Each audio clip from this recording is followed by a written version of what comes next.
ख़बर तव्हां शेयर के पिया सॻियूं नाज़रीन सॻियूं जे सहाफ़ियुनि जो सहाफ़ी जमाल महमूद ऐं साथियुनि खां फुरवारे वाक़े ख़िलाफ़ एहतिजाज कियो वियो आहे।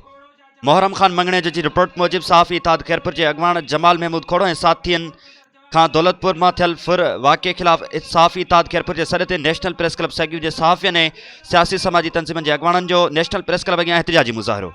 उन मौक़े ते नेशनल प्रेस क्लब सॻियूं जे सदर गुलाब अली सियाल, सीनियर सहाफ़ी मुज़र अली मंगणे जो, मोहरम ख़ान मंगणे जो, अतर अली मंगणे जो, समाजी अॻवान शहजादो ख़ान सियाल सराय, हक नवाज़ भागित, नाले मिठो चन्ना, मंजूर जोगी, खैर मोहम्मद चन्नो, इम्तियाज़ अली सियाल, जीएस सिंध पोरियत संघ के अॻवाननि कामरेड बख्शल मलाह ऐं ॿियनि एहतिजाज कयो आहे। संदन चवणु आहे त सहाफ़ी इताद खैरपुर के अॻवान तालके सूबोदिरो प्रेस क्लब के सदर सीनियर सहाफ़ी जमाल महमूद खोड़ो ऐं संदसि साथियुनि खां दौलतपुर में थियल फुर फौरी तौर ते वापस कराए ॾियण सां गॾोगॾु जवाबदारनि खे गिरफ़्तार करे कानून के कटहरे में आंदो वञे।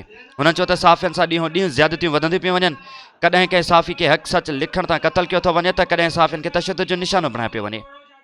हुननि मुतालबो कयो त सहाफ़ी इताद खैरपुर के अॻवान जमाल महमूद खोड़ो ऐं संदसि साथियुनि खां थियल फुर वापस कराई वञे।